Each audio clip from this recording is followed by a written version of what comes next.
All right. It says we're being live streamed. Go ahead. Is Yep. YouTube live up? It There says it goes. we're streaming live on YouTube. So Okay. good. Great. Thanks, Judy. All right. Today is Tuesday, February 22nd, and we are having our second hearing for higher ed. And before we begin, I open it up to my co-chair, Senator Slapp, for any opening remarks. Good morning, Representative Elliott. Good to see you and all my colleagues, and look forward to a productive public hearing. And I'll toss it back. Co-chair and Senator Witkos, go right ahead. Thank you, Mr. Chairman. Ready to proceed? All right, Representative Haynes. All right, you are muted, but it sounds like you're all set.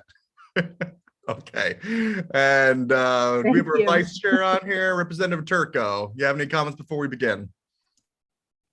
No, Mr. Chair, just looking forward to hearing from all of our great Connecticut students and institutions. Thank you. All right, perfect. Let us get to it. First on the slate, we have Jeanette, Michael, and Josh. Go right ahead whenever you're ready.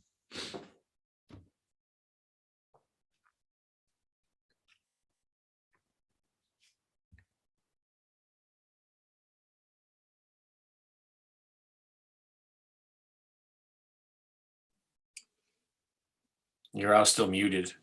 Jeanette, I think you're muted. Now you're unmuted, Jeanette. And you're connecting.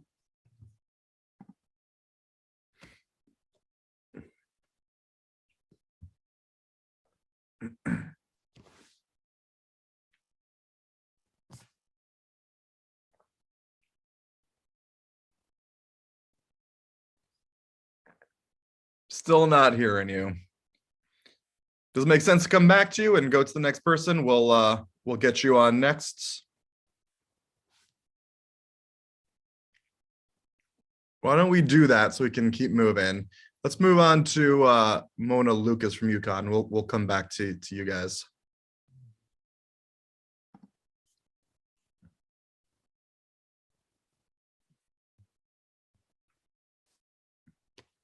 Mona, you are on, and whenever you are ready, we are ready for you.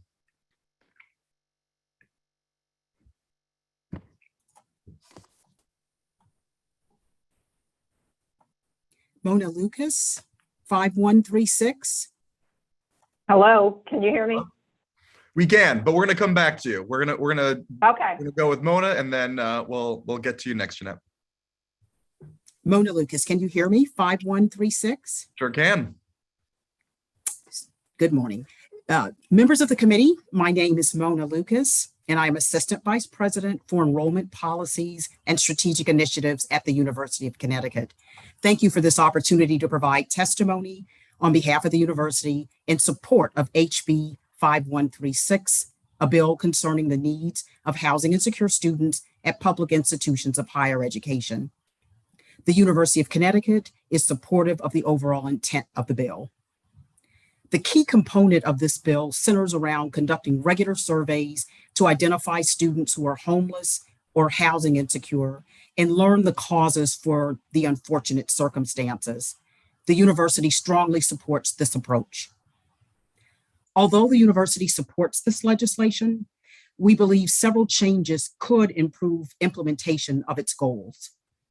First, although the bill currently calls for a survey of all students each semester, we would ask the committee to consider reducing the frequency to once a year, ideally at the beginning of the fall semester. Secondly, rather than hiring new staff members to act as liaisons, the university believes we can use existing resources to establish a team or designate existing staff members responsible for working with, supporting, and providing information to homeless or housing insecure students. Finally, we are concerned about the potential financial ramifications of certain provisions in the bill. The bill currently provides for making grants or financial aid available to homeless or housing insecure students within available appropriations. Unfortunately, that language may raise expectations that the university may not be able to meet. Although our current financial aid program is designed to consider and address many of the costs, the budgetary challenge facing the university is that funding is not always sufficient to provide grants and other financial aid to cover all direct and indirect educational expenses. Notwithstanding these concerns, the university does support the goal and structure of this bill, and we look forward to working with the committee as you continue to refine this legislation. Thank you again for your consideration and continued support of the University of Connecticut. I'm happy to answer any questions. Thank you, Mona, for your testimony. We appreciate having you here. We'll open it up to the rest of the committee if anybody has any questions. Seeing none, Mona, thank you so much for coming in. Absolutely. Thank you. All right, next we will go back to Jeanette, Michael, and Josh with hopefully less technological difficulties. Yes, hopefully. I apologize for that. Good morning, Co-Chairs, Representative Elliott and Senator Slapp, and distinguished committee members. My name is Jeanette W. Weldon, and I'm the Executive Director of the Connecticut Health and Educational Facilities Authority, also known as CHEFA, and the Connecticut Higher Education Supplemental Loan Authority, known as CHESLA. I'm joined this morning by Michael Morris, CHEFA's Managing Director, and Josh Herlock, CHESLA's Assistant Director. And I'm here today to speak in support of several provisions outlined in SB 103, an act concerning CHEFA and CHESLA. CHEFA is a quasi-public agency that issues tax-exempt revenue bonds on behalf of Connecticut's nonprofit hospitals, colleges, universities, and other 501c3 nonprofit institutions. It also offers loans and grants, all in support of a critical social service infrastructure. It's important to note that almost all bonds issued by CHEFA are not obligations of the state or CHEFA itself, but of the underlying not-for-profit entity. Their repayment does not utilize taxpayer dollars, and the only exceptions to this have come as a result of legislative mandate. CHESLA, on the other hand, issues bonds on its own behalf to fund education loans. By statute, these bonds are backed by the state through a reserve fund structure, and this allows CHESLA's bond rating to track off the state, resulting in lower loan rates for student borrowers. CHESLA has never drawn upon the state-backed reserve fund to pay debt service, and CHESLA bonds have been self-supporting, paid by the revenue stream of student loan repayments. While the current language in SB 103 references an extraterritorial financing component, it's important to note that we are no longer pursuing extraterritorial financing legislation in this current session. Given the industry dynamics facing the state's healthcare providers, we believe it is unlikely that many of our clients would be seeking to expand in a way that would require this type of financing. SB 103 amends the definition of project outlined in the CHEFA enabling statutes. This will allow CHEFA borrowers the flexibility needed to finance working capital or other needs. SB 103 also includes a technical correction that will put all CHEFA subsidiaries on the same footing regarding transfers among entities. Additionally, SB 103 will give CHESLA the ability to provide financial assistance to students attending post-secondary education programs. Current statute only allows for CHESLA to provide education assistance to students attending a higher education institution. The bill similarly allows the Connecticut Student Loan Foundation, also a CHEFA subsidiary, to transfer funds to CHESLA for post-secondary education programs. The existing statute currently provides for these transfers to occur for purposes of higher education only. These changes will better enable CHESLA to increase access to post-secondary educational opportunities for Connecticut residents and support the state's workforce development goals. Thank you, and I'm happy to answer any questions. Thank you, Jeanette. I'll open it up to the floor. Anybody on the committee have any questions? Representative Turco, go right ahead. Thank you, Mr. Chairman, and thank you, Jeanette. It's wonderful to see you here today. I think it's really great that CHESLA wants to expand its authority to provide loans to those individuals that want post-secondary education other than going to a university or college. So can you expand a little bit more on what type of programs those might be? We are expecting, and we would collaborate as needed with the Office of Workforce Strategy on this, but our expectation is that it would be certificates in things like healthcare, IT, and manufacturing. Okay, great. We definitely have a demand for those fields, and there's a good paying jobs, and I think it's a good investment to help students with getting those certificates and the funding they need to be able to get those. I have an added question, and I have spoken to your staff recently about this in regards to parents who have taken out loans for their children, part of a Parent Plus loan, and would like to refinance those loans with Chesla.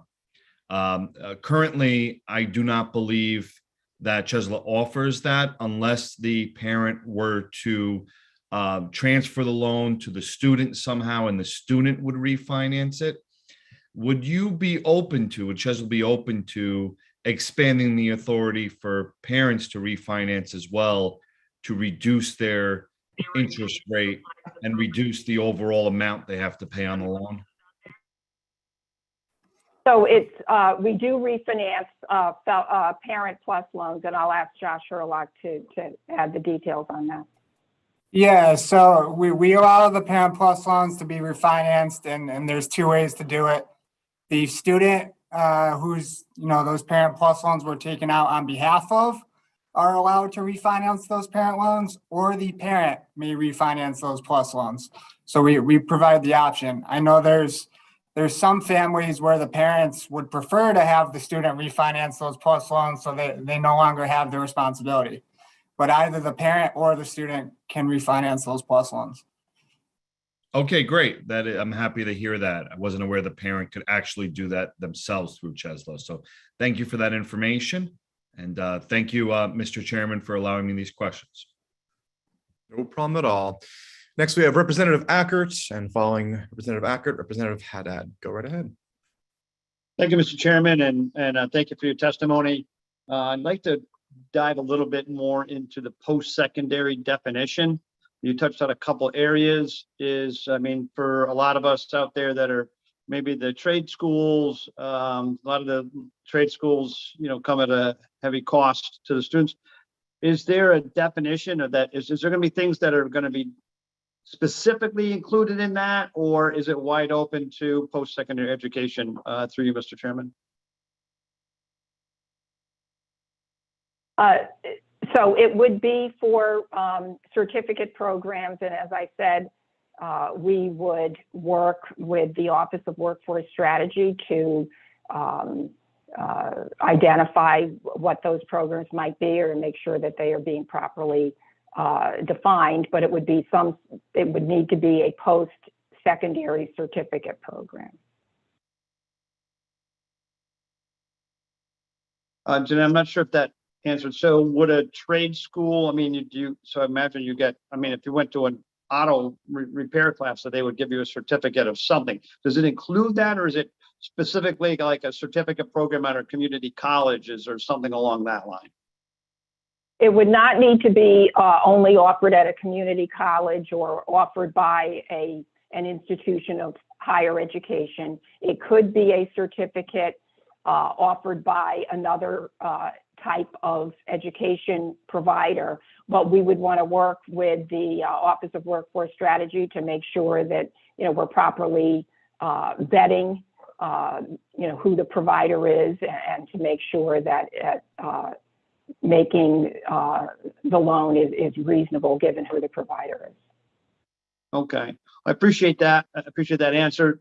Seems a little vague to me. I'll listen to the future dialogue on this, but there is so many areas that so many of our young people are choosing to go into rather than what was called a higher education class. So we'll definitely look forward to more dialogue in this and more clarity on it. But I thank you again for your time and your testimony. Thank you. Thank you, Mr. Chair. You're welcome.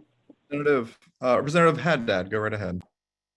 Thank you very much. And it's good as well to see you, Jeanette. It's even if it's virtually, it's always a pleasure. You have a wealth of knowledge that I think really benefits the committee.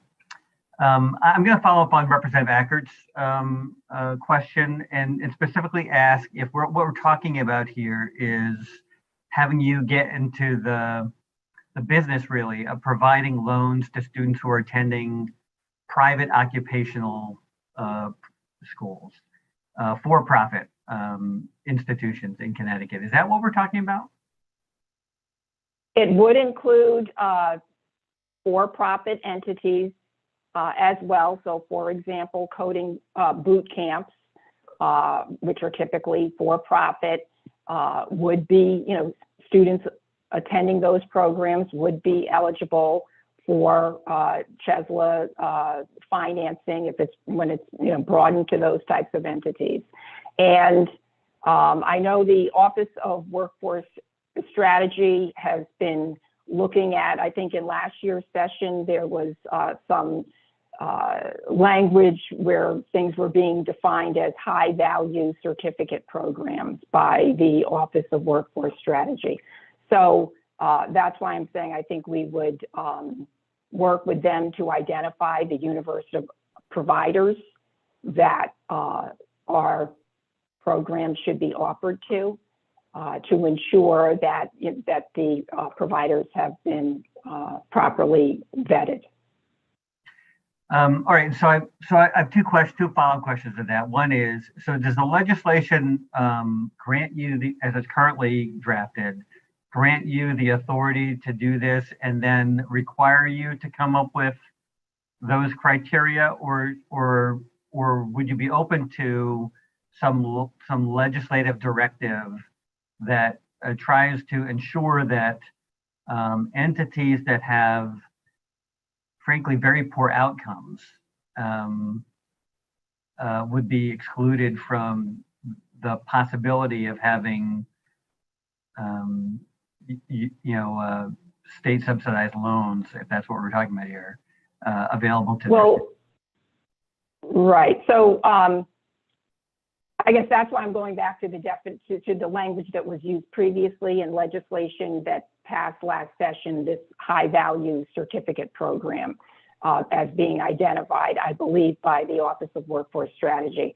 And I guess what we, typically with legislation, what we have found works well is if the parameters, the very broad kinds of conceptual parameters are put forth, but specifics are then left to subsequent development of procedures or guidelines. So we wouldn't want, if we had something that was so prescriptive as, providing a list of you can only make loans to the following, entities, students attending the following entities, well, obviously, organizations are going to come on and off that list. So just in the interest of being able to have, flexibility to change with the times and change with the universe of providers. That's why I think this notion of working with the Office of Workforce Strategy or using the terminology high value certificates, as determined in conjunction with the Office of Workforce Strategy, something along those lines, I think could be workable.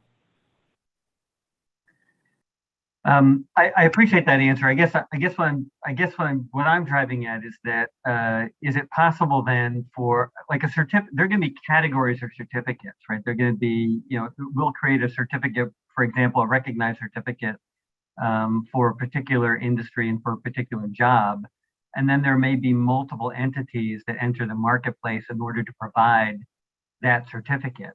But I don't imagine that the outcomes or the costs of those programs are all going to be the same. And so I'm trying to, on the provider side, I'm trying to figure out what checks and balances will be put in place to ensure that we're not enabling a bad actor. There's a mix out there, a bad actor, for-profit entity, from doing a bad job at providing a certificate program.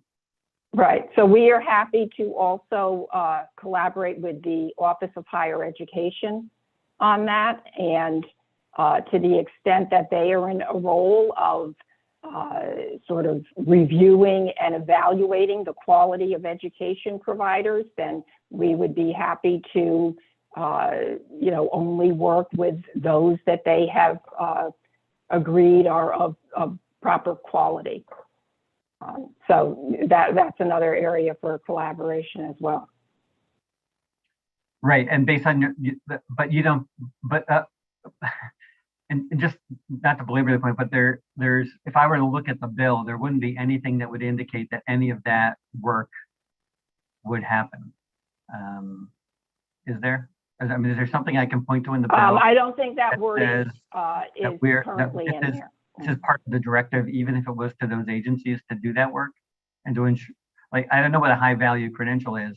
Seems to me like a high value credential could be something that we, that an employer would require to get, to gainfully employ somebody in a gainful employment, but it doesn't, I guess I'm trying to figure out what the connection is between that definition of a desirable skill is to a credential that might be offered by an individual school or for-profit school, and how do we ensure that those two things are connected? And it's probably more of a conversation that we can have with the Office of Higher Education, because I know they do some of that work, but I want to be assured that that when the loans are being made, that we're not enabling for-profit institutions really to take advantage of students with that, now we're requiring them to take out loans or a lot of debt. And I want to make sure that those credentials are aren't just intended to be high value, but they actually meet the needs of employers and that they can get jobs. Because we know that there are schools right now. We can look at the landscape even in higher ed, and we know that there are degrees that are offered, similar degrees offered by multiple institutions, and yet you see a very difference in the outcome for students who are earning those degrees across institutions. And so I just want to sort of make that gap as narrow as possible. That's my interest in. Maybe that's something you could follow up with me afterwards, just to talk about how we can ensure that that quality exists for these loans. Right, to make sure, I agree, to make sure that that's built in some kind of way. And I do think working through the Office of Higher Education or in conjunction with them, and since they historically are in the role of vetting the quality of programs, I think it makes sense for us to perhaps look to them in that regard. So I think we can figure out a way to work that in. Thank you. I think that that's critical to the success of the legislation. I appreciate it. Thank you. Thank you, Representative. And I am seeing no other questions. So Jeanette, Michael, and Joshua, thank you so much for coming in. Thank you. Appreciate it. All right, moving on. We now have Kelly Lee from Yale College Democrats. Go right ahead, Kelly. Mr. Chair, I don't think Kelly's joined us yet. Okay. No problem. We will happily move on to Jane Lee. And it looks like Brandi Kennedy as well, and Catherine Whitney. Hi there. Can you hear me? Sure can. Okay, great. So first of all, thank you very much to the members of the Higher Education and Employment Advancement Committee for this opportunity to speak. My name is Jane Lee, and I'm here in support of House Bill 5130, an act concerning student loan forgiveness for nonprofit employees. I'm a master's student at the Uconn School of Social Work, where I hope to graduate in May. I'm also employed at a nonprofit agency called All Our Kin that supports, trains, and sustains family child care providers. At Uconn, as a graduate research assistant, I also work at Office of Early Child Care and Uconn Partnership. So many job seekers go into the nonprofit sector, not necessarily for the paycheck, but for the knowledge that they may be able to positively impact their community. However, as educational debt level rises, students are less likely to choose nonprofit sector jobs. It's not any new news that the average student loan debt for graduates of higher education has been soaring. In fact, The average debt has risen by over 20% over the last decade. Student loan debt grows 6 times faster than our nation's economy, in fact.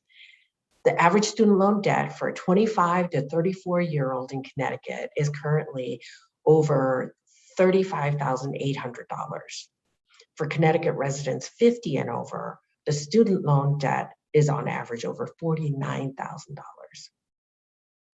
These numbers give us a sense of how crippling student loan debt can be, not only at a beginning of someone's career, but well into their course of their career.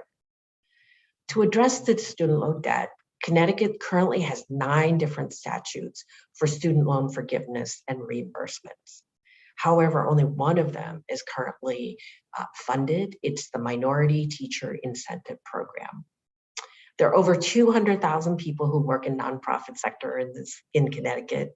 Please help other workers and nonprofit organizations by supporting House Bill 5130, an act concerning student loan forgiveness for nonprofit employees. This bill can help to lessen the destructive level of debt burden that so many graduates experience. Also, in recognition of the vital part that nonprofit organizations play in delivering Connecticut services to those who need it the most, I urge you again to support House Bill 5130, an act concerning student loan forgiveness for nonprofit employees. Thank you. Thank you so much, Jane. I will now kick it back to the committee if anybody has any questions. Seeing none, thank you all so much for being here.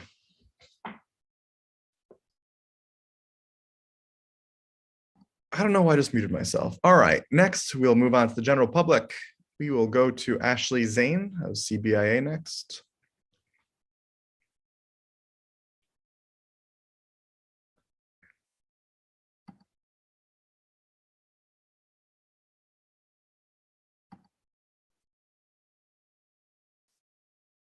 Is Ashley on, Jeannie? Oh, Mr. Chair, we're still in the first hour, so we can still keep going down the list. When you see keep going down the list, I only had Kelly Lee that we had missed. Will we now go on to Brandi Kennedy, number 8? Oh, sorry. I thought they were all together. That No. is my mistake. Oh, sorry, it was Brandi- just the chief of people who are all together. Got it. Thank you for the clarification. Brandy, Just the sorry students. to be skipping you. Go right ahead. Thank you.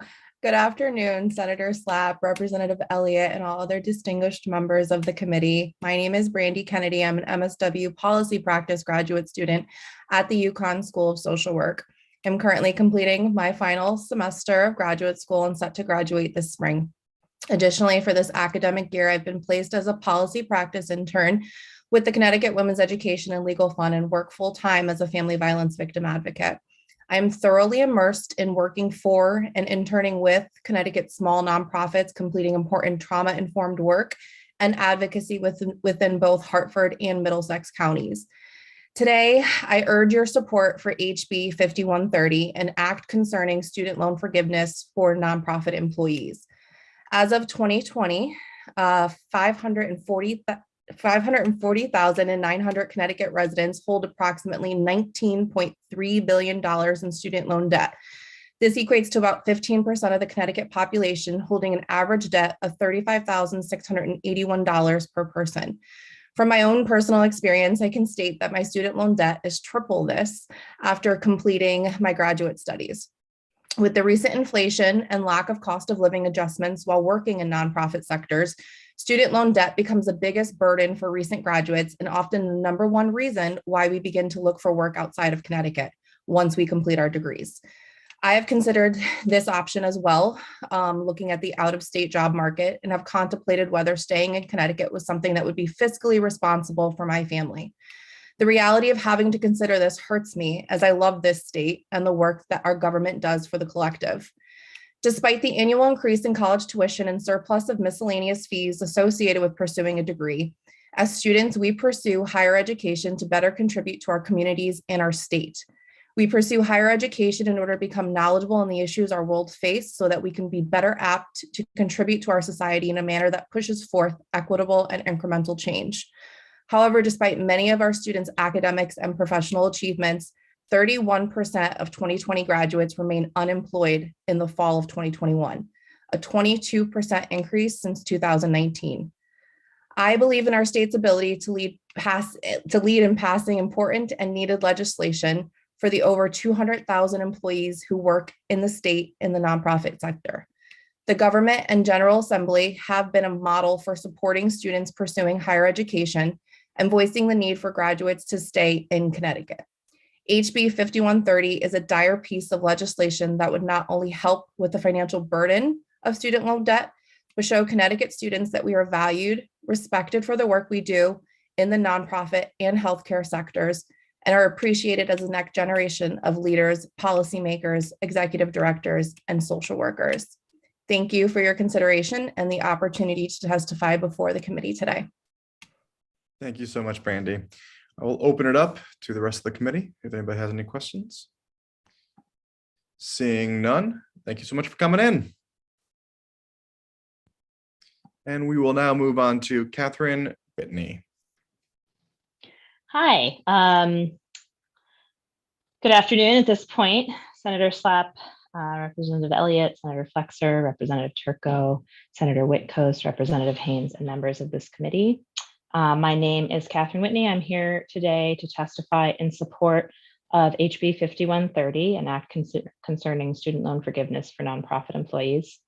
I'm a graduate student at the University of Connecticut School of Social Work and an intern at the Connecticut Coalition to End Homelessness, a resident of West Hartford, and have been employed by or volunteered for 4 different nonprofits. Student loan debt is an enormous burden for new graduates searching for their professional start after their undergraduate or graduate degree.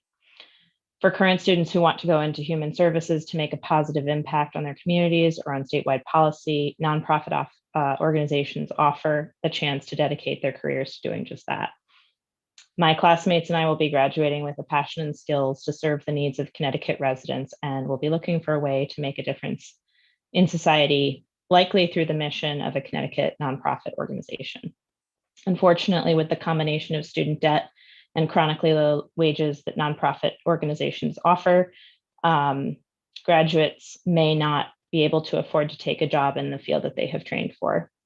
The governor may wish to help Connecticut become an attractive place to live for families and young people, but the reality is that without help for student debt, new graduates may take their educational investment and move to another state, as Brandy mentioned, where the cost of living is lower, among other benefits. On top of the risk to the state that they will lose the benefit of highly skilled service providers, student debt relief is a matter of racial justice. Black and brown students, especially women of color, are paid less overall than white women and white men. Nonprofit organizations also exhibit this wider gender and racial pay gap. Because of this pay gap, it is especially difficult for Black and brown women to make a living wage while making student loan payments.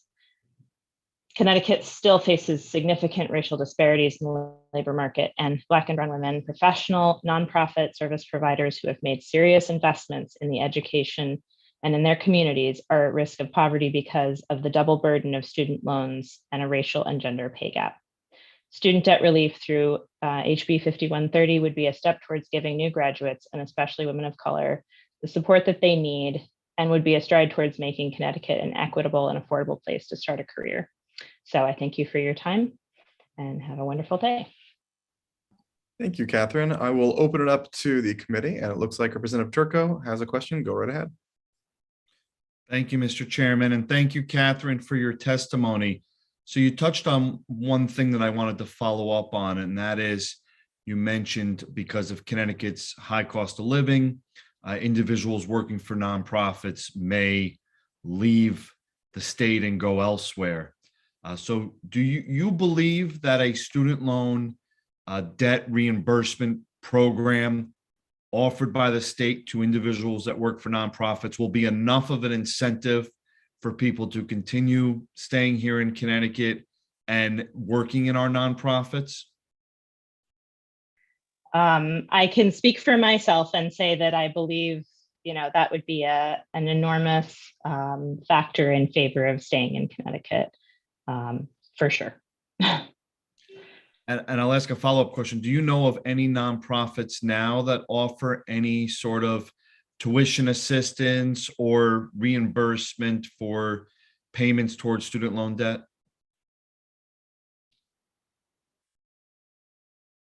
Sorry, I'm on mute. Not off the top of my head. I luckily have not had to start my job search yet, but I know that having a blanket policy would be helpful. Sure. Thank you, Catherine. I know on the business side, we have a tax credit that businesses can take advantage of to help pay off their employee student loan debt. I think Governor Lamont has proposed expanding that, but nonprofits wouldn't receive that same assistance because they don't have to pay the same sort of taxes, so they can't get a tax credit on that. So it's good to have your testimony and understand what would be helpful to individuals like you going into the nonprofit workforce. Thank you so much, Catherine. Thank you. And thank you, Catherine. Seeing no other questions, Catherine, thank you so much for coming in. All right, we will move on to, if Kelly Lee is here, we can move on to Kelly. If not, then we'll move on to Ashley Zane. Ashley, I think it's all you. Great. Can you hear me okay? Sure can. Excellent. So good afternoon, Chair Slapp and Elliott, ranking members Haynes and Whitcoast, and members of the Higher Education Committee. My name is Ashley Zane. I'm a Government Affairs Associate for the Connecticut Business and Industry Association. I'm here in support of two bills. The first being SB 19, an act concerning the occupational and professional licenses of military member spouses. We made really great strides last session regarding license reciprocity, but extending this to all licenses by military member spouses would go a long way to support these families. We support dropping the timeline down to 2 years versus the 4 years that passed last year because of the transient nature of how they live. You know, a lot of the times they'll spend 2 or 3 years on base and then relocate to Connecticut or another state. So 2 years would be ideal for this population. And also this is really important for women in the workforce. You know, 90% of military member spouses are female, with 1/3 of them working in licensed professions. And we all know that COVID-19 has had a disproportionate impact on women in the workforce. So this would help alleviate some of those pressures. Secondly, I'm here in support of SB 103, an act concerning the Connecticut Health and Educational Facilities Authority and the Connecticut Higher Education Supplemental Loan Authority. Specifically, we support sections 7 through 9. We applaud the committee's leadership, which acknowledges that post-secondary education has taken on a new form, whether that be credentialing or short-term certificate programs. These are just as important for industries like manufacturing. We've also seen great success with high-profile programs like Amazon, Google, IBM, just to name a few, and even the Reskilled and Skilled Up programs offered by the Office of Workforce Strategies here in Connecticut. These programs allow individuals to get industry-recognized credentials at a lower cost, but that doesn't mean that they don't have costs. They still have costs associated with attending these classes if they're in person or a hybrid. They also have costs associated with buying equipment like a laptop to do online coursework or going to a library or a computer lab space, access to broadband and paying for increased internet service so that they can take these classes. So just because it's a lower cost doesn't mean that they don't take on additional costs. So CBIA strongly supports making educational opportunities accessible for all, regardless of what form that may take, and also eliminating some of the barriers to entry for higher education. So with that, thank you so much for your time today, and I look forward to working with you all on moving these bills forward in the process. Thank you, Ashley. I will open up to questions. It looks like Representative Wood has a question, followed by Representative Haddad. Go right ahead.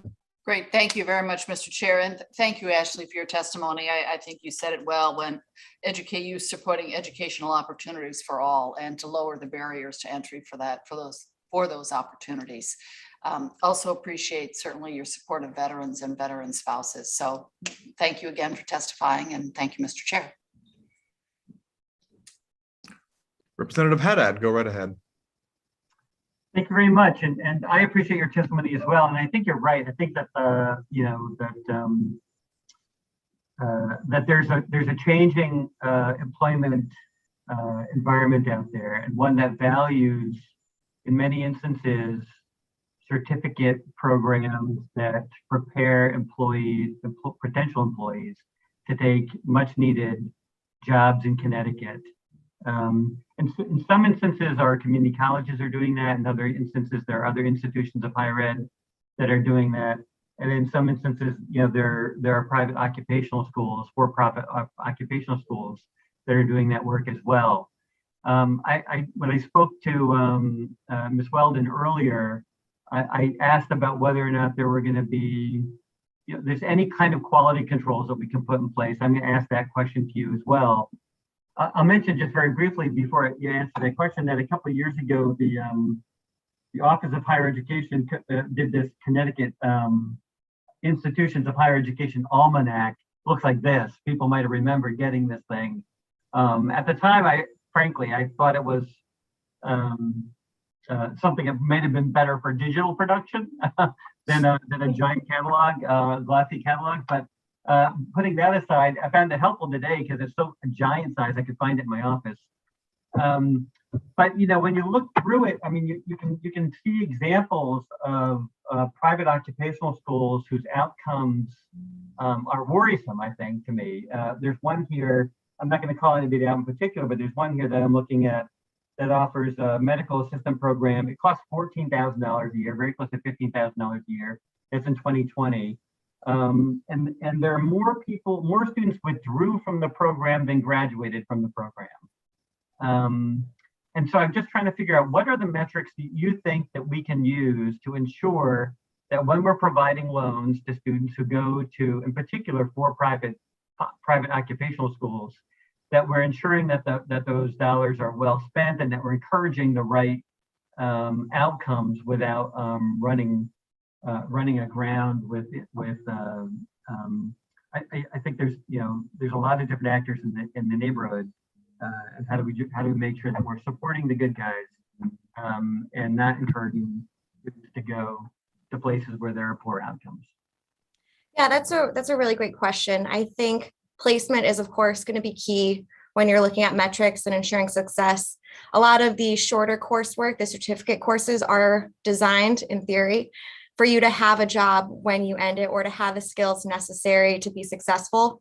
So that's going to be key. I think really making sure that these programs have specific skills that are being taught and that align with what employers need within those job descriptions. So making sure that there's symmetry between the two of them, and whether that's Office of Higher Education analyzing whether there's actual symmetries and alignments within them, that will be really important. Or maybe that's another task for the Office of Workforce Strategies to take a look at.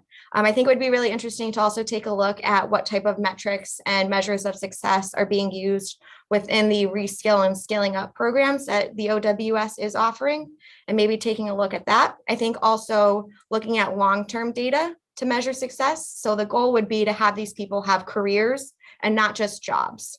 So you want somebody staying within a certain position for longer than 6 months. You want them in there a year, 2 years, maybe promoted eventually, but looking at how long they actually stay within those positions. And if the certificate program is, longer than an 8-week program and you come back for, let's say, another semester type setup, what's the retention rates associated with that? Similar to how we look at traditional 4-year institutions, retention is a big number to take a look at. So I think there's a series of metrics that we could use. And I think a lot of it isn't just going to be while they're in there and what the graduation or completion rate is, but also what their placement rate is long-term. Yeah, I appreciate that. I think that is the kind of thing that I think that we should endeavor at least to try to require of the Office of Higher Workforce Strategies and CHESLA, just to make sure that I'm sure CHESLA will do that anyways. I mean, they don't want to issue loans that, where the folks will eventually default on those loans, right? So there's a safeguard there. But the federal student loan program, they have, the federal government has a requirement, for example, that institutions of higher education not have an excessive default rate. If they do, they become ineligible to participate for the receipt of federal loans or even a federal Pell Grant. And so I think there's got to be some quality control measure embedded in the legislation that will ensure that we're not encouraging bad actors. Thank you very much for your testimony. And I think that we're on the right path with this goal. I think we just want to put in the appropriate safeguards. Thank you.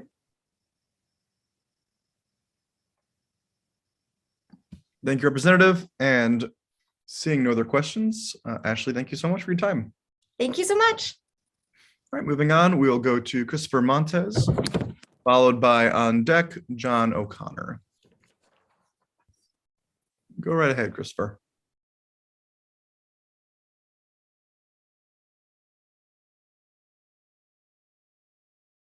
Is Christopher on? No, He's there, he's just muted. Oh, there he is.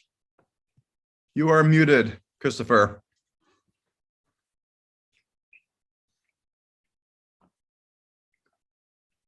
There we go. I There we apologize. go. I'm on an iPad and I'm normally on a laptop, so I'm sorry about that. Hey, okay. Good afternoon, Representative Elliott, Senator Slap, and ranking members, vice chairs, and members of the committee. My testimony is in support of House Bill 5131, an act concerning health insurance benefits for part-time faculty employed by the state of Connecticut. Excuse me, could you state your name, please? Sure, it is Christopher Montez, Montes. So if you recall, a similar bill, House Bill 6231, was raised last year and then rolled into House Bill 6402, Section 8, for a comptroller's feasibility cost analysis for both active part-time employees and formerly part-time retirees, with the report to come back to the committee by January 1st, 2022. That report yielded some interesting data, but did not address a feasible plan regarding health insurance for retirees. The current bill also does not address health insurance for retirees. If you look at the history of the original bill last year, again, House Bill 6231, it was originally written to only address retiree health insurance. It has since morphed into something quite different. So I propose the following: change the current language from, quote, who have taught not less than 90 credit hours during the preceding 10 years, end quote, to, quote, who have taught not less than 90 credit hours in any aggregate period, end quote.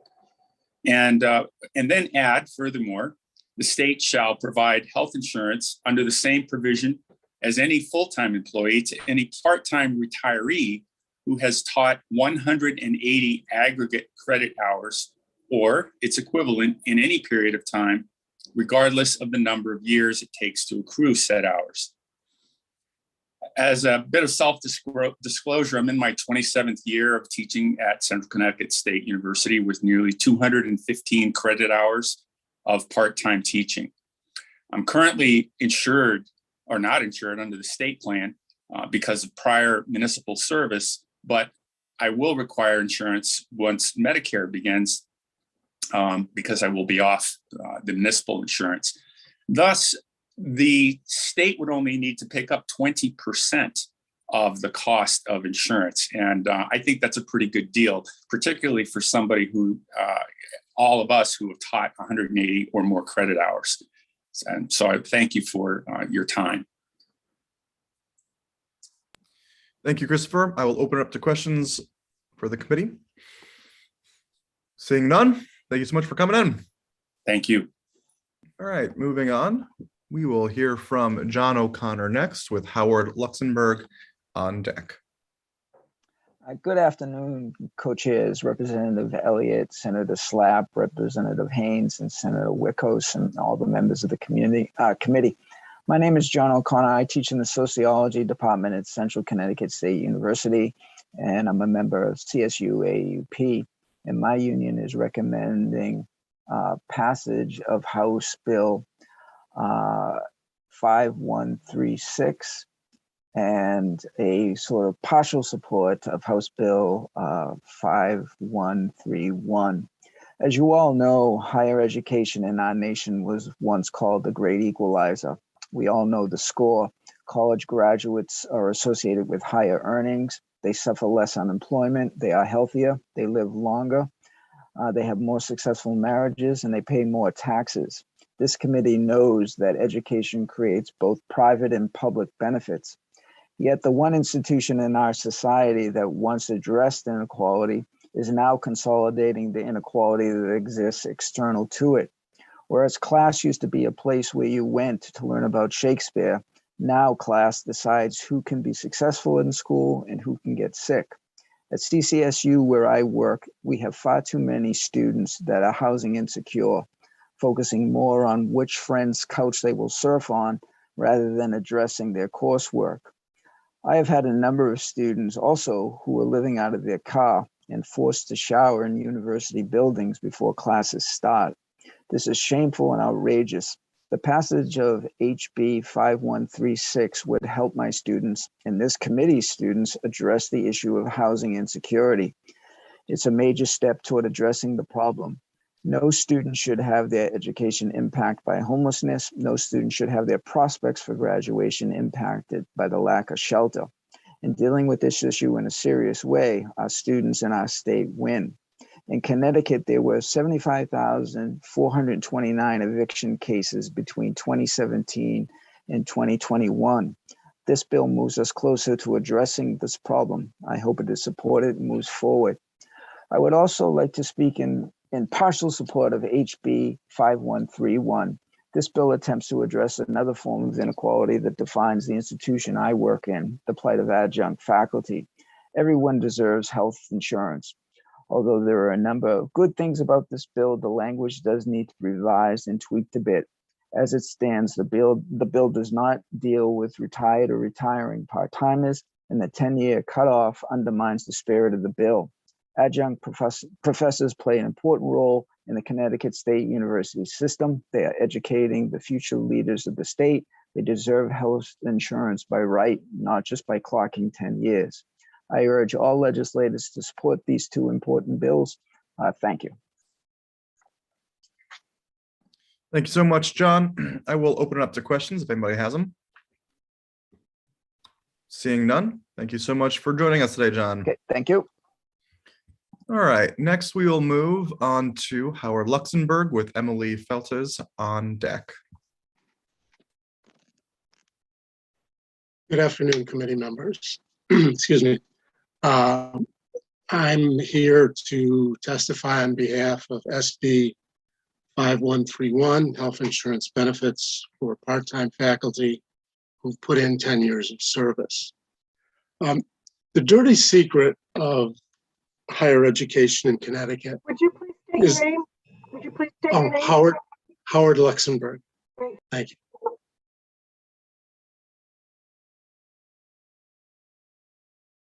You can continue. We just needed you to state your name for the transcript.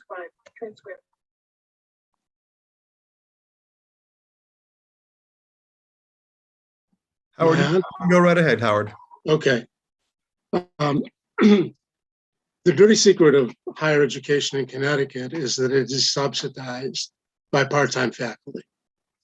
And it's subsidized to the tune of about $49 million a year.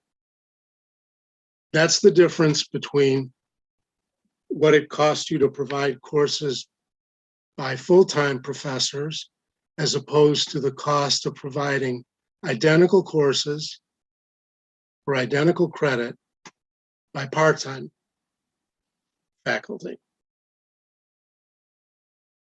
Over 10 years, that represents $500 million of subsidy that part-time faculty has given to the state of Connecticut. And that's a conservative estimate because it doesn't take into account pension obligations or providing office space for full-time faculty. So what I'd like to ask is for a very tiny portion of the money that we part-time faculty have subsidized you with. I'd like to ask for a tiny portion of it back in the form of healthcare benefits. 2 more points. First of all, there's precedent for providing health insurance to part-time employees. You, the members of the committee, are technically part-time employees and you have health benefits. And I know that you work year-round, but again, you get health benefits and you get them in the first day of your employment. It's also the case that right here in Hartford, where you work, public school teachers, part-time public school teachers get health benefits. Private employers provide health benefits to their part-time employers, most famously Starbucks, but also companies like Costco, Nike, Trader Joe's, Staples, Lowe's, Macy's, many others. These are all companies that are both competitive and profitable. And I think in no small part, it's because of the benefit they provide to their part-time employees. Finally, there's an issue of equity. The majority of full-time faculty are male. The majority of part-time faculty are female. So let's be clear here. Women are doing exactly the same work as men in our universities and are being paid significantly less. And you have an opportunity to do something about that. Thank you. All right. Thank you so much for being here. And it looks like we have a question from Representative Turco. Go right ahead. Thank you, Mr. Chairman, and thank you, Mr. Luxembourg, for being here, one of my constituents from the great town of Newington. So I appreciate you testifying and also being a professor at Central Connecticut State University, which is in our backyard and a great institution. So, Mr. Luxembourg, I wanted to ask for my clarification, because it's been a year since we dealt with this issue from last legislative session. Currently, adjunct professors can earn the right to join the state's healthcare system if they're teaching 9 credits in a semester. Is that correct? That used to be the case, and I don't know if it's changed or not. The catch, and there's always a catch, is it used to be the case that you had to do those 9 credits, three classes, because 3 credits equals a class.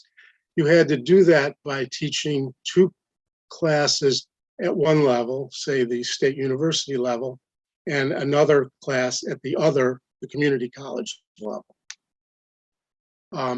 But it is, I don't think there's anywhere in the system that will hire you either at the community college level or a single state university that will hire you for 3 classes, precisely because they don't want to pay your benefits. And in fact, as a personal note, there was a time when I used to cobble that together, and I was offered a job at Housatonic. I already had 2 classes at Eastern, and I was offered the job by the English department, and I was unoffered the job. I was told I couldn't be hired by the HR department because of the burden of providing my health insurance.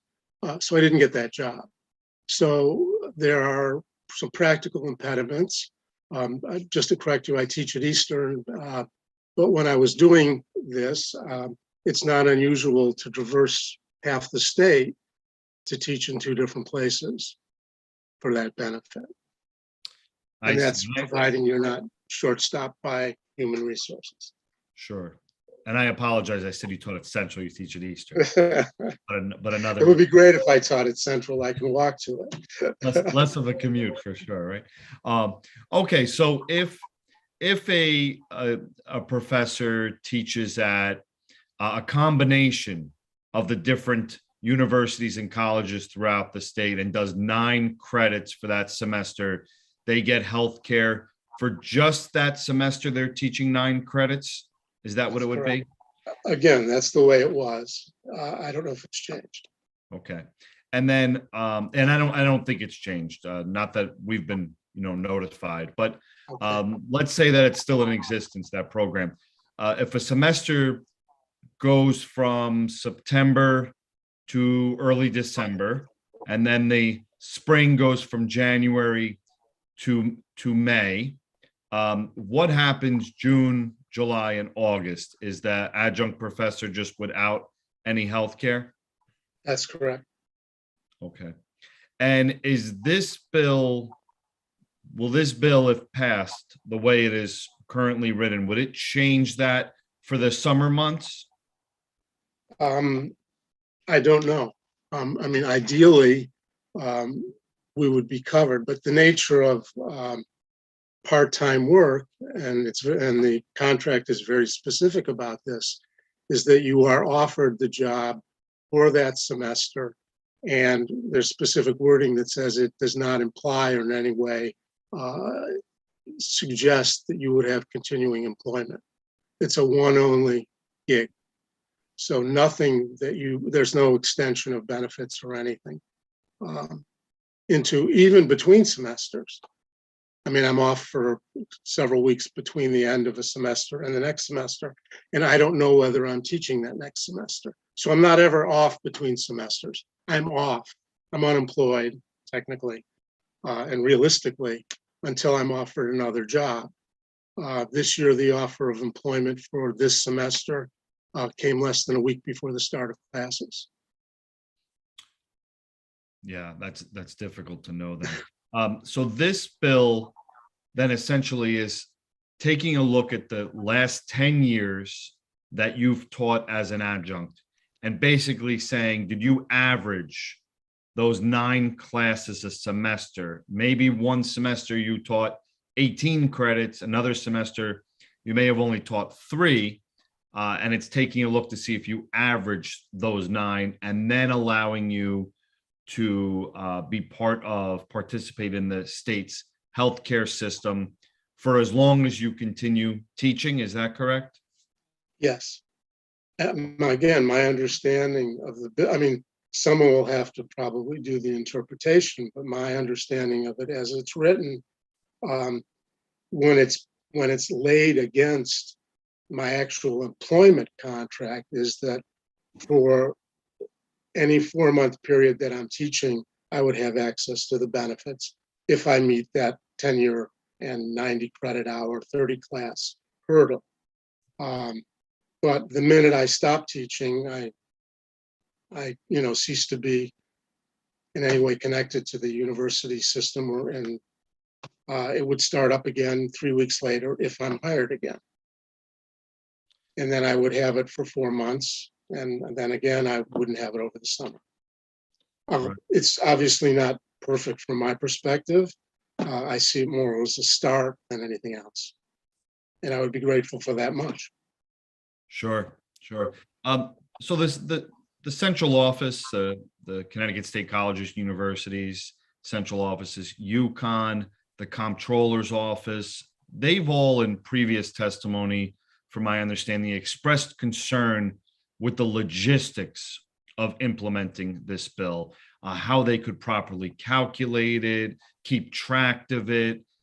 They just think that it's too high of an administrative burden, and perhaps we'll figure out a way around that. But I'm curious. I remember last year somebody, I think maybe perhaps someone in the governor's office, suggesting maybe there was a way to do this, providing healthcare to adjuncts using our Access Health CT exchange here in Connecticut. What would you say if they're, instead of trying to do it this particular way that's in the bill, if there was a subsidy, some type of payment that was giving to adjuncts along with what they're currently being paid to help them then purchase healthcare at a more affordable rate on the exchange? Something like that. Would you think that adjuncts would be supportive of having that assistance and then, being able to purchase healthcare on their own like that? I can't speak for anyone else. Any assistance personally would be welcome. What I wanted to go back to was the very first thing you said was the objections about the administrative difficulty. What happens is we in fact purchase insurance. We purchase the exact same insurance that full-time faculty receives as a benefit. And so we go off and on COBRA every year. And that's perhaps an aggravation for my wife and I, because we have to process that, but it's not clear to me how that's a difficulty for anyone else. And that seems, in the fact that something that's the right thing to do might also be the difficult thing to do, doesn't strike me as a particularly compelling argument. The administration of justice is a phenomenally complicated and onerous business, but nobody's suggesting we don't do that because it's onerous and difficult, right? Sure. And I don't think providing healthcare even comes close to that in terms of difficulty. If you want to make it easy, figure out what that benefit, just reimburse me for my insurance. I mean, that doesn't strike me as, I mean, these guys are smart people. I think they could figure that out. Thank you, Mr. Luxembourg. I appreciate those responses. And thank you, Mr. Chairman, for allowing me the questions. Thank you. Representative Smith, I see you have a question. Go right ahead. I do. Thank you, Mr. Chair. Thank you, Professor Luxembourg, also a graduate of Central, but representing parts of Wyndham, so very much have an affinity for Eastern as well. So you said that when you're during those off times, you and your wife purchase insurance through Cobra. My own personal experience on a couple of occasions with Cobra, when I was even considering it, was that it was hugely unaffordable. And given, I guess, the sort of like the nature of trying to cobble together a teaching career as an adjunct and flying all over the state for various gigs at different schools, I would imagine that the affordability factor is pretty significant. And therefore, it leads me to the conclusion that there are probably many people who go with no insurance in the summer months or during that period between the fall and spring semesters or at various times during their career. And if that's so, is it reasonable to assume that at those times, people are just hoping they don't get sick or have an accident or deferring some needed medical attention until they can find themselves back on an insurance policy?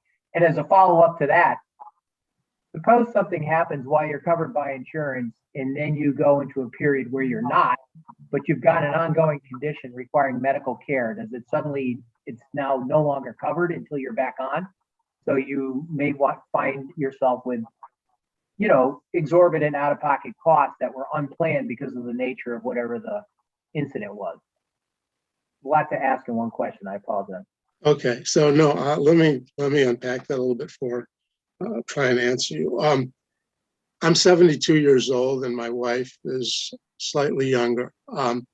We are never going to not have insurance because it's not a matter of we might get sick. It's just a matter of which part of our body will be sick this month. So going without insurance is not an option for us. And we want good insurance because we have lots of body parts, all of which are at risk. The cost goes something like this. I teach 2 semesters. I teach 2 courses a semester.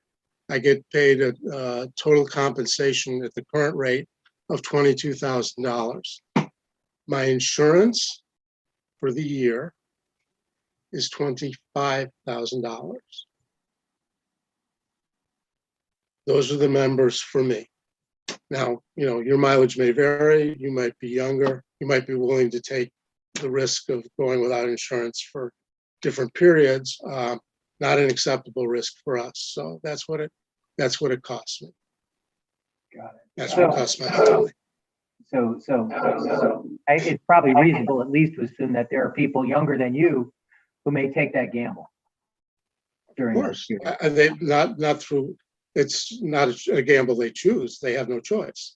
Sure. If more than 100% of your income goes to medical insurance, it's probably hard to afford that. Got it. Right? Thank you. You're Thank welcome. you, Mr. Chair. Thank you, Representative. Looking around for any other questions and not seeing any. Thank you, Howard, for coming in. Okay, thank you.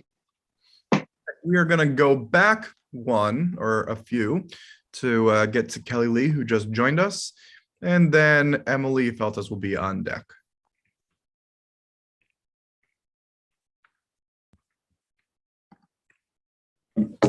everyone. Thank you so much. Let me make sure good afternoon. My name is Kelly Lee, and I'm an undergraduate student at Yale University. Thank you so much for having me here today. It's an honor and pleasure to testify in support of HB 5129. First off, I kind of want to start off with some statistics. So right now, currently, there are 1 in 3 US adults who are arrested by age 23 and possess a criminal history. So that's approximately 77 million Americans as of today. That's a huge statistic, and research also shows that this particularly affects people of color. So Black men and women are 5.9 times as likely to be incarcerated than whites, while Hispanic people are 3.1 times as likely, which makes it impossible for the utilization of incarceration history in college admissions to be a race-neutral practice. Education is also known to be the most effective deterrent for repeat offense, with the DOE reporting that education lowers the rate of recidivism by over 40%. So to create opportunities for effective reintegration and lasting social mobility, previous incarceration should not be a barrier to higher education.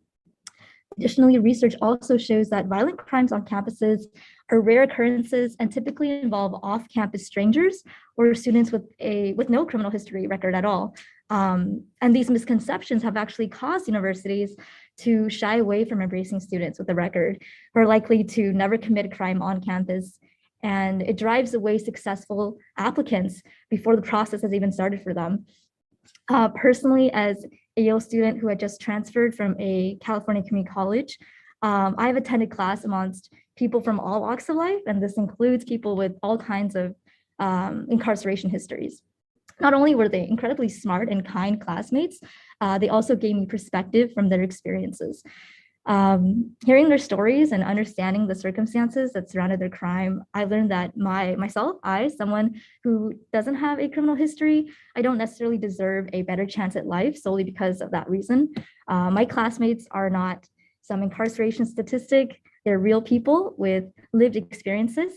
They have the same hopes as I did when transferring to build a better life and future for themselves and their family.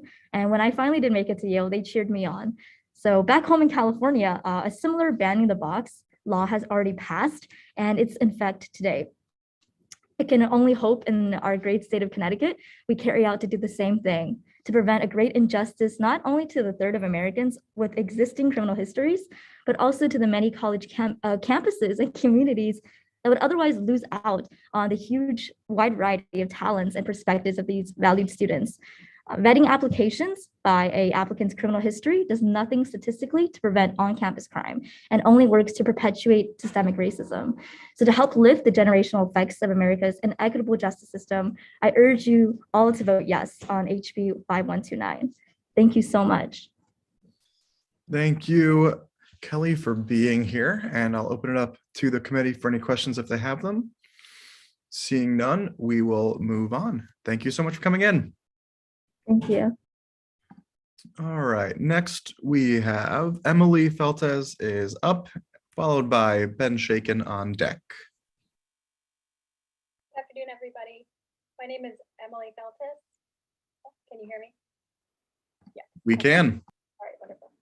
So my name is Emily Feltes, and I am here in support of the SB 19 bill.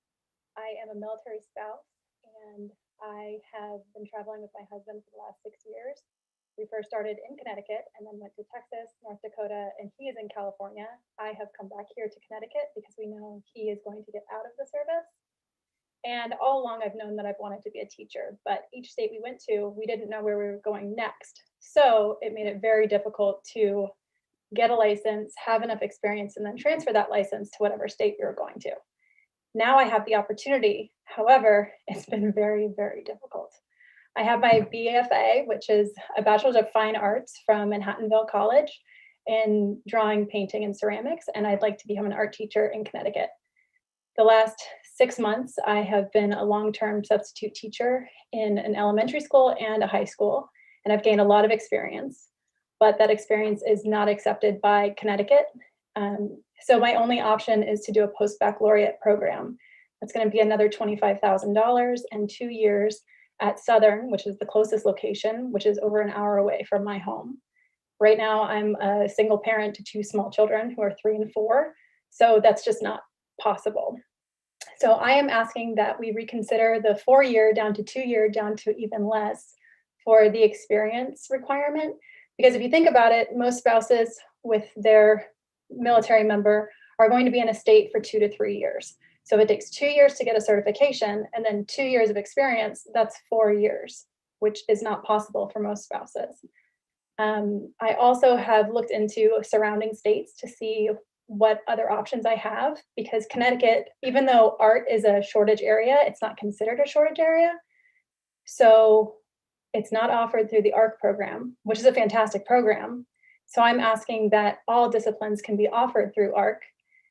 And if that can't happen, I'm hoping that we can look into what Vermont does. They have a peer review process. So that would be where you have to take the Praxis 1, the Praxis 2, and then on top of that, you do the peer review program, which is a portfolio. It can take anywhere between 4 months to a year to build, and then you interview with 2 seasoned teachers to gain licensure. I just think it's a painless process. It's do it at your own pace, and it makes it a lot easier, because right now our state is in serious trouble with having enough teachers. On CT REAP, there are 38 art jobs available, and I am not qualified despite lots of experience in the classroom and a BFA. Thank you. Thank you, Emily. Terry, I saw you had, sorry, Representative Wood, I saw you had your hand up momentarily. Still no, or yes? No, I do. Go ahead. It's newly up. Okay. Yes, no, thank you so much for your testimony, and thank you so much for being a military family. It got my dander up because I was an art history major and I totally understand the value of that field of study. So I'm curious why it's not considered a shortage in Connecticut. Do you have any information on that? I called ARC to see if they would be offering it next year. In that case, I would just keep using the emergency shortage of all teachers as my way of being a long-term substitute, and then eventually go into the ARC program. But they said that next year it will also not be offered. They said that it's more difficult than other areas to offer, and they didn't have any other reasons why. Which also brings me to the next point, is that I won't be able to collect benefits or start saving in my retirement for however long it takes for me to be able to get my certification. Right, so well, maybe we could correspond offline, because it's not particularly, my point of inquiry is not particularly relevant to this bill, except I guess it is, because it should be considered a shortage area if there are 38 teacher positions, art teacher positions looking to be filled. Right. So, Mr. Chair, I don't know if we can continue down for a few more minutes or just maybe carry it offline. You can go for it. The time is all yours, Representative. Thank you. Tell me a little more on who is the accrediting agent, or who is the decision maker that is saying this is a shortage area. There's no shortage in this area. So I have spoken to ARC and also the Department of Education, multiple people, but it seems like everybody I talk to says it's not in their control. So I'm not sure who to State Department of, it's this. Exactly. State Department of Education? Okay, all right, thank you. No more questions, and thank you again for your testimony. Thank you, Mr. Chair. Well, that was quick, Representative. Well, it's just like, this thing is what makes us all nuts, doesn't it? It should be something really government should be simple. It should be straightforward. It's absolutely nonsensical that this field of study that adds so much value and is validating for so many kids who learn differently. This should be included. So I will dig into it and see what we can find. All right, Representative, thank you so much. Emily, I'm not seeing any other questions, so you are free to leave. Thank you so much for coming in. Thank you. All right, we are going to move on to Ben Shaken with Selena Fernandez Ayala on deck. Thank you, Mr. Chairman. Good afternoon, members of the committee. It's good to see all of you. It's always nice to testify in front of a new committee. This is my first with the Higher Education and Employment Advancement Committee. My name is Ben Shaken. I'm the Director of Government Relations with the Connecticut Community Nonprofit Alliance. The Alliance is the statewide organization representing the nonprofit sector.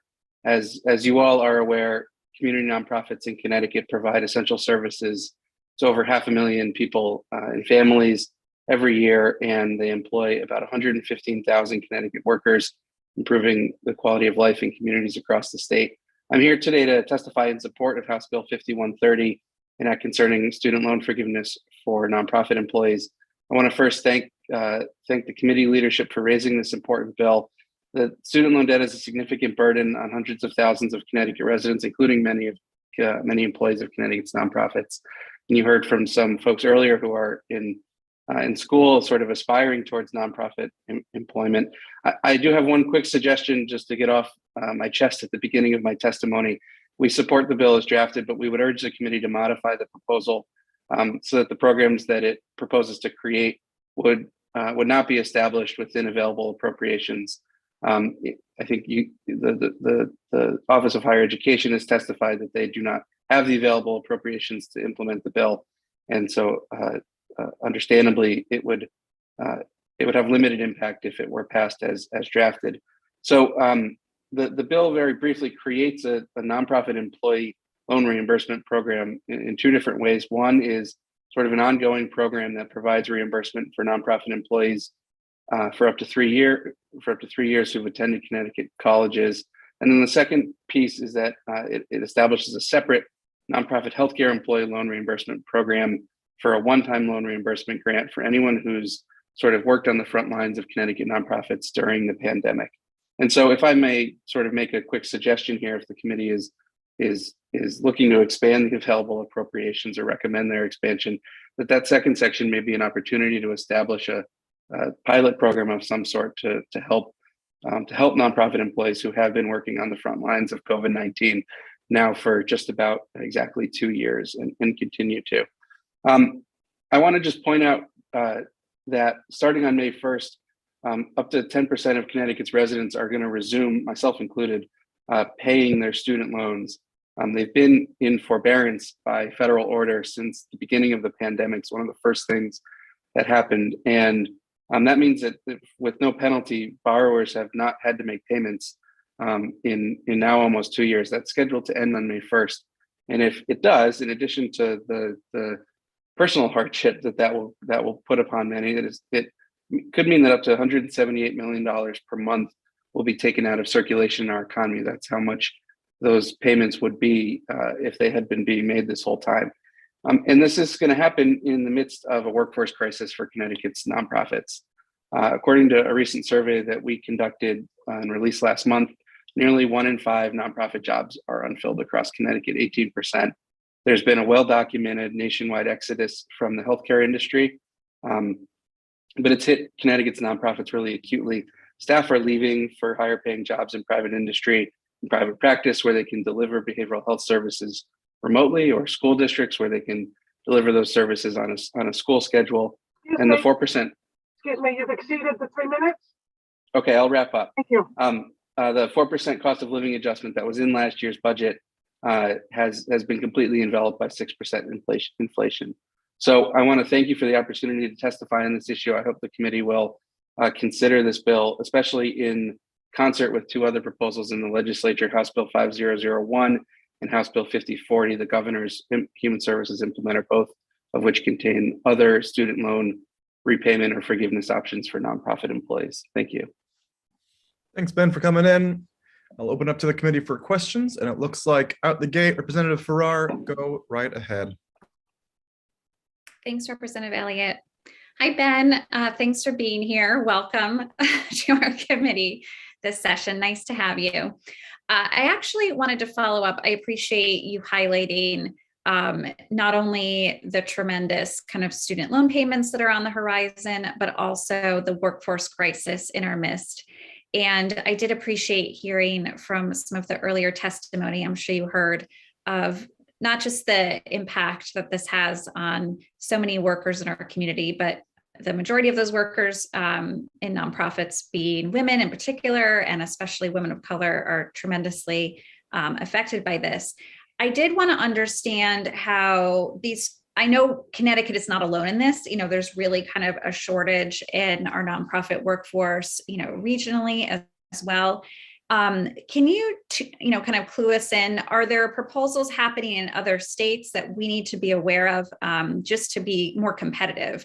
I think I'm especially mindful of, losing folks to Massachusetts or New York if there's greater benefits, particularly on the student loan front for them. So I just wanted to see if you're knowledgeable about anything happening with some of our neighbors on this issue. Thanks. That's a great question. I am not very knowledgeable about what's happening across the country. I will say that I believe that there is a proposal sort of winding its way through the Massachusetts General Assembly that would address student loan issues for some nonprofit employees. And then there's a federal reimbursement program that is specific to healthcare, the healthcare industry, where in order for Connecticut to take full advantage of it, that we need to sort of expand a program at the Department of Public Health and fund it, and that is what the governor has proposed in the budget and in House Bill 5040, and then of course there is the federal public student loan forgiveness program, which allows for student loan forgiveness for public service employees, including nonprofit employees, after 10 years of employment. But that program is really restrictive. It only covers direct loans and graduate plus loans, so Department of Education loans, and you only qualify, excuse me, if you have made a very specific type of payment for the last 10 years, although that requirement has been temporarily, at least for now, suspended by Secretary Cardona. So I can get back to you with details of some of these proposals in other states, but I do believe that what we are hearing, I think, from our members at this point is that primarily competition for staff is happening more local. It's happening from Walmart and Amazon for folks who are working in the lower end of the sort of qualification scale, and then for clinical staff, it's private practice, it's telehealth, hospitals and school systems that are really attracting staff with higher salaries and frankly, less stressful work environment, not a 24/7 work environment, put it that way, for many of those settings. And so that's kind of where this idea was born. I appreciate that, Ben. And as you noted, day in and day out, folks are making decisions based on how they can support themselves and their families. And you're right on that. Unfortunately, we've underinvested in our nonprofits. And as someone who has worked in nonprofits my whole life, I fundamentally kind of understand this case to be made. And can you share one other piece? And if it's not information you have it on your disposal, please feel free to share afterwards with the committee. Is we often talk about kind of our largest workforce sectors in the state. And I'm wondering if you could share, how many individuals are in the nonprofit sector in our state, because I think sometimes we can lose sight of how critical they are to our economy. Sure. So what community nonprofits employ about 115,000 state residents, about 7% of the workforce. It's a larger workforce than many of the other industries that we spend a lot of time sort of talking about and working with. When you add in colleges and hospitals, which are another significant portion of 501c3 corporations, the workforce number is over 200,000. Thank you, Ben, for that. And any additional information you could share about the Massachusetts effort would be really helpful. Thank you, Representative Elliott, for the time. Thank you, Representative. Representative Smith, go right ahead. Thank you, Mr. Chair. Thanks, Ben. It's good to see you here before us today. I think you touched a little bit on this with Representative Farrar, but so, among the other issues that are impacting the workforce, I understand the salary compression that we have with the rising minimum wage is playing a part as well, particularly with more senior employees in our nonprofits who are seeing that pressure and in some cases making choices to seek other employment that would, on the surface maybe put them in a position we could define as being underemployed, working away from what they trained to do because of the need for a higher income and or better benefits. And so I just wanted to ask you if you agree with me that it's not just sort of like an impact on getting employees in the door at an entry level, that we're also seeing the more senior staff leaving these positions, which is creating a leadership vacuum and somewhat of a brain drain when it comes to just the experience of working in these various enterprises. And I just want to see if you had any thoughts that you might want to add on that aspect of it. Yes, absolutely. Thanks, Representative. I sort of have two answers to that question. The first has to do with the sort of increase in the minimum wage, and even more broadly into sort of what the market is offering for jobs that you would have thought of as sort of being traditionally minimum wage jobs. So I'm including, big box stores and McDonald's and Starbucks and Amazon and some of those other places in that, who have, many of whom have sort of made the corporate decision to pay higher than minimum wage, to offer signing bonuses, to offer benefits on day one, et cetera, as a way to try to deal with the workforce shortage. And those are all things that, most nonprofits don't have the ability to do. They can't raise prices or cut into their profit. There isn't one. In order to do that, what they are able to pay is dictated in many cases by what the state pays them for their services. And without the legislature, the state doesn't increase that rate of pay. For those kinds of jobs, there hasn't really been a rate increase until a few years ago, since 2007. In 2007, the minimum wage was $8.25, and it has grown over the years to be $13 today. And so a job that was paying 50 or 60% over the minimum wage in 2007 is now paying more like 20 or 30% over the minimum wage today.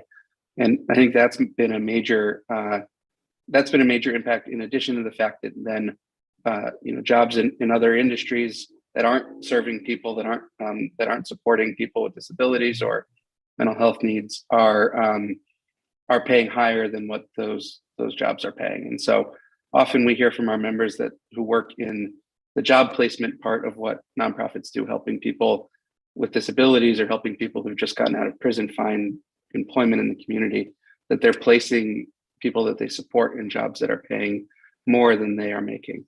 And then the second part of your question, sort of how it's affected folks across the wage spectrum, we are hearing from our members that this is a challenge at all levels. Like, this is a challenge for people whose jobs are being offered $16 or $17 an hour, and this is a challenge for clinicians who are master's level, who are certified and licensed, who might be making $50 or $60 or $70,000 a year, and this is a challenge for executives. People have like vice president of HR jobs that are open and they aren't getting applications for. And so I think anything that the legislature can do to help fix this, we'll be in the Appropriations Committee with a request that's budgetary, but this bill and others are other incentives that nonprofits could offer that would help recruit and retain employees and keep them in the nonprofit field. Thanks, Ben. If Mr. Chair, if you'll indulge me for one other question, I'd appreciate it. Go for it. Ben, I've also heard that, part of the effort to retain the talent has resulted in nonprofits having to draw funds away from other areas where it was intended. For example, areas that are deferring maintenance and other needed capital projects are being put on back burners. Therefore, facilities are degrading and not being maintained as well because of the desperate need to keep staff who might otherwise leave. Is that very widespread? Is that also sort of a collateral impact that we need to address? Yes, absolutely. That this year in particular, the inflation that has happened in the market, especially as it relates to wages, has been significant. And 6% is the sort of Bureau of Economic Statistics number for inflation, but we hear routinely from our members who have been sort of had to give 10 or 15% raises just to keep clinical staff, especially from leaving, and they have funded that by any means necessary including, funding it out of surpluses that they've been able to have because they've been holding vacancies because they can't fill positions, which is, just a cyclical circular thing that will eventually run out. Representative Turco, I believe, asked someone else earlier about whether there were nonprofits who are currently offering student loan repayment as part of a sort of benefits incentive package, and I'm not aware of any either. I will say, though, just in general, that the adage, I think, used to be that while nonprofit salaries weren't so high, that the benefits they offered were very, very good. And that is something I think that has eroded after years and years of underfunding, that the nonprofits have done everything possible to keep their services going when they are not being funded adequately. And so one of the things that has gone sort of by the wayside is specific monetary benefits like tuition reimbursement or student loan repayment incentives that might have been offered in the past. I think you would find that they are very uncommon now as something that a nonprofit in Connecticut would offer as part of a benefits package for their employees. Thank you, Ben. I appreciate it. Thank you, Mr. Chair. You got it, Representative. Looking around for any other questions, and I'm not seeing any. So Ben, thank you for joining us. Thank you. Moving on, we have Selena with Cynthia Stretch on deck. Greetings, Senator Slapp, Representative Elliott, and all other distinguished members of the committee. My name is Selena Fernandez Ayala, and I am an MSW Community Organizing student at the Uconn School of Social Work. I have only worked at nonprofits since earning my BA, including my current part-time position as a Community Organizing Fellow. Today, I urge your support for HB 5130. I do not have any student debt, and I would not have been able to pay off any of it on my nonprofit wages. To keep a very long story short, my grandparents own an apartment building in Los Angeles, and they insisted on paying my undergrad expenses. My grandmother made this demand, not a request, because she refused to let me graduate with student debt. This kind of intergenerational wealth is rare, especially for brown folks like myself. The racialized wealth gap means that Black and brown students are more likely to rely on student loans to finance their education. According to Canchola and Frontman, federal government data shows that over 90% of African American and 72% of Latino students leave college with student loan debt, compared to 66% of white students. Upon graduation, Black students owe an average of $7,400 more than their white peers. The racialized debt disparities increase 4 years after graduation, with Black borrowers owing nearly $53,000 in student loan debt, twice the debt of their white counterparts. My nonprofit wages would have never been enough to pay off any loans. In my first job as a case manager, I received $500 per week. The first week's check paid my health insurance. The second week's check went to my car payments and car insurance. Every week I paid for therapy, and the rest of my money paid for gas, medications, and other necessary expenses. One summer, we all had to reduce our hours, and my colleagues with student loans regularly panicked about making their payments. Unfortunately, I was soon laid off due to budgetary reasons. I started my second nonprofit job last year and made even less money. I'm now on my third. My education did not translate to economic mobility, which is typical for Black women and Latinas. For every dollar earned by white men, Black women earn 63 cents and Latinas earn 55 cents. Black and brown households take out more loans, but we make less money.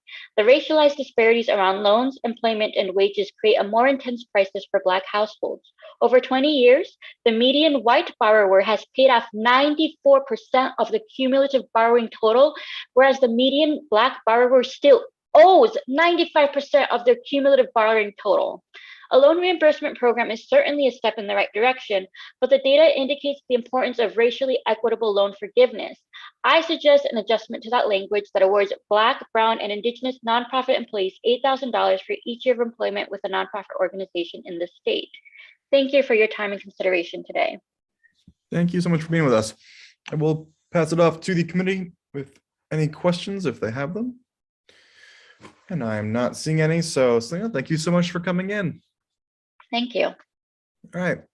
Next, we will move on to Cynthia, followed by Kelly Fulbring, who is on deck. Go ahead, Cynthia.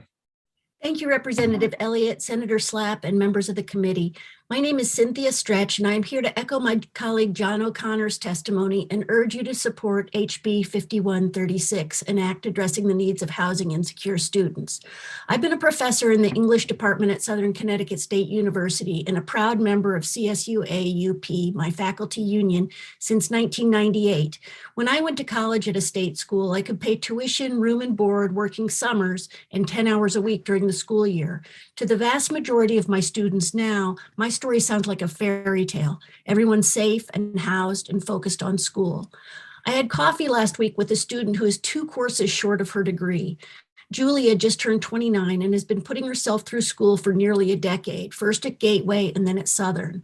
I asked her what it feels like to worry about rent while trying to finish the degree that everyone tells you is the only way you'll be able to pay the rent. She said, first, you have to understand the real math. On paper, you can see that if you make minimum wage and work 40 hours a week, you can just barely afford the rent on a crappy studio apartment or a share in New Haven where rents are rising. However, that equation assumes that you will find a job that will actually give you 40 hours a week and assumes that you can work those particular 40 hours a week while being a student, that your boss will schedule around your classes. I have yet to find that job, she said. So she's been patching together multiple jobs, each additional job requiring another bus, more complicated schedules, more stress, and less time and energy for academics. You start to wonder whether it's worth it, she continued.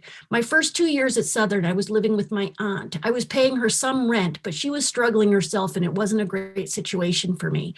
I would get up at 5 in the morning, have a cup of coffee, a piece of toast if there was bread in the house, and then I would go back to work. Then I would go to work, then school, then work. I would be practically delirious with hunger, but I was saving for a security deposit, and every dollar I spent on food meant I was further from being able to move out. There were constant little calculations. What can I do without? The problem is that I need everything equally, she said. Food, shelter, books, lab fees, or the whole thing falls apart. If I don't get the degree, I'll never pay back my loans. I told Julia that I'd be testifying today. She gave me permission to share her story. She'd be here herself, but she's at work. And she asked me to tell you this.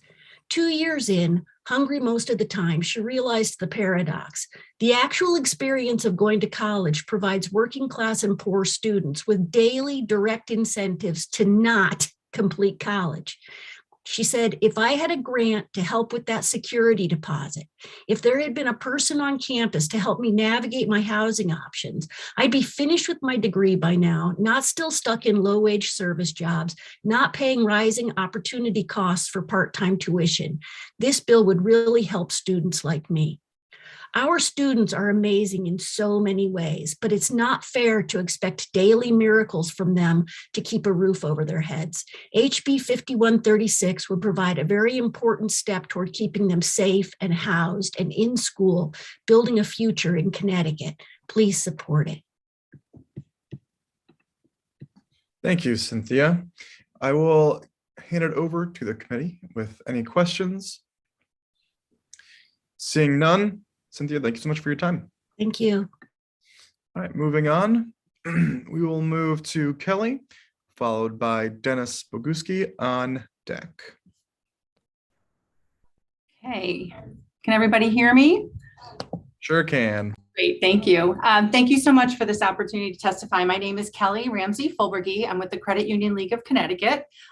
Credit unions are unique, not-for-profit financial cooperatives that exist for the purpose of increasing the financial independence and wellness of their members.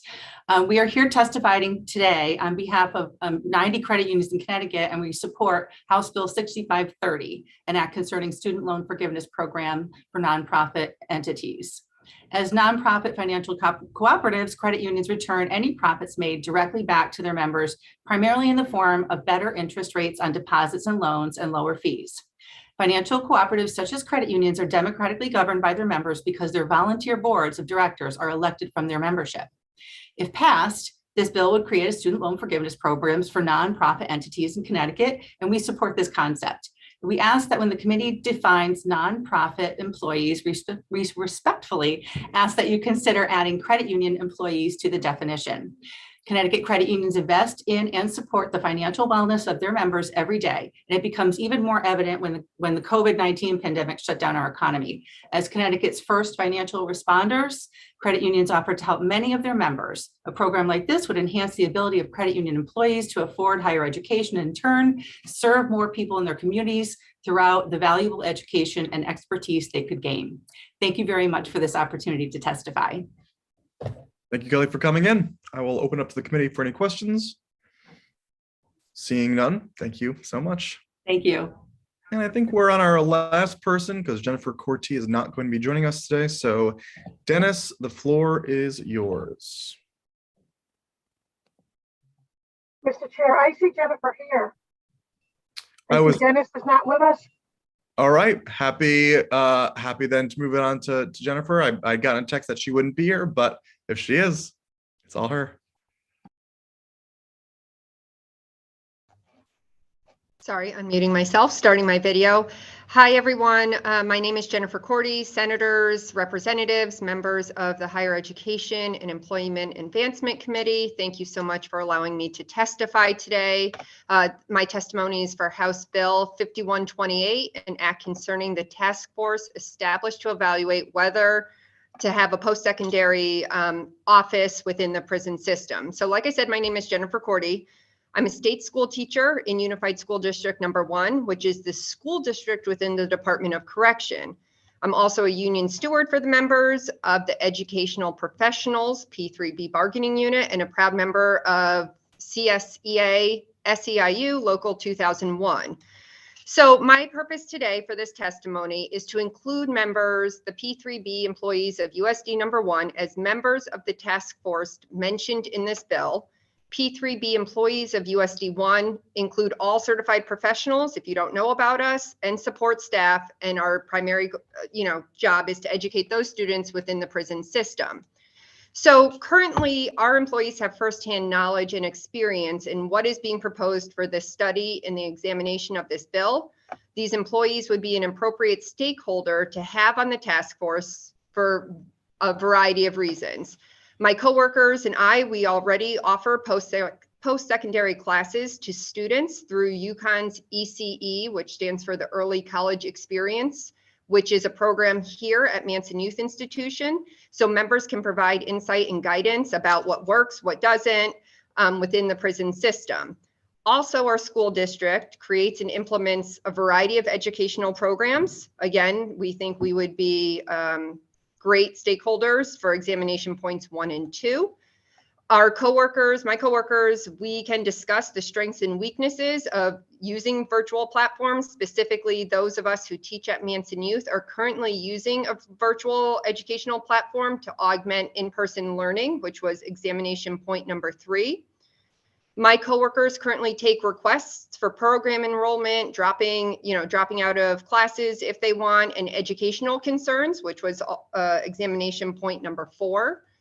P3 members design and approve curriculum for our school district. We utilize committees and examine appropriate resources and technologies to use, as well as media that can be used to supplement our curriculum.